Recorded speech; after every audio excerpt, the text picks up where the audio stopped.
नृसिंहवाडी विद्या मंदिरचा आदर्श इतर शाळांसाठी प्रेरणादायी जिल्हा परिषद सदस्य प्रशांत शहापुरे। नृसिंहवाडी येथील जिल्हा परिषद विद्या मंदिर शाळेच्या नूतन इमारतीचा उद्घाटन समारंभ उत्साहात पार पडला। या प्रसंगी बोलताना जिल्हा परिषदेचे नूतन सदस्य प्रशांत शहापुरे यांनी नृसिंहवाडी येथील विद्या मंदिर शाळेचा दर्जा, शिस्त आणि विकासाचा आदर्श इतर शाळांनी घेण्यासारखा आहे। जिल्हा परिषदेच्या माध्यमातून शाळेच्या सर्वांगीण विकासासाठी आवश्यक ती सर्वतोपरी मदत करण्यात येईल असं आश्वासन दिले। या कार्यक्रमाला पंचायत समिती सदस्य फजले अली पाटील, सरपंच चेतन गवळी, दत्त देवस्थान अध्यक्ष प्राध्यापक गुंडो पुजारी, जिल्हा नियोजन समिती सदस्य चंद्रकांत मोरे, माजी यशवंत सरपंच धनाजीराव जगदाळे यांची प्रमुख उपस्थिती होती। यावेळी नूतन शाळा इमारत, पिंक रूम, संगणक कक्ष आणि वॉटर फिल्टर सुविधांचं उद्घाटन प्रमुख मान्यवरांचा निवृत्त शिक्षक वैजयंती मोरबाळे, सुशीला झळके, उज्ज्वला कुलकर्णी आणि अरुण पुजारी यांच्या हस्ते करण्यात आले।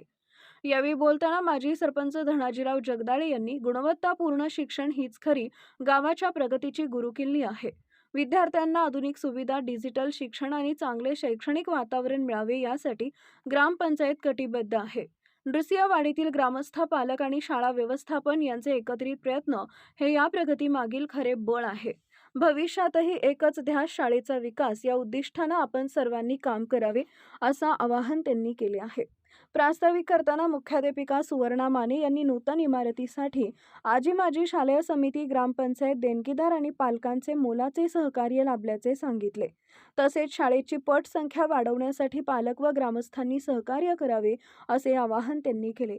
यावेळी माजी सरपंच चित्रा सुतार, ग्रामसेवक हेमंत कुमार कोळी, तानाजी निकम, विद्या कांबळे, विजया पाटील, प्रीतम साळुंखे, कांची चंद्रस, दिगंबर खातेदार, सागर धनवडे, प्रवीण अणुजे, संजय शिर्टीकर, संजय नंदगावे, हर्षद पुजारी, प्रतीक धनवडे, राजू ढवळे, रमेश खिरुगडे, सुमित गवळी, उत्कर्ष बरगाले, अमर नलवडे, गणेश सुतार, रमेश सुतार, वर्षा कांबळे, पौर्णिमा कांबळे यांच्यासह ग्रामस्थ, पालक उपस्थित होते। आमच्या प्रतिनिधींसह पाहत रहा CK24 न्यूज।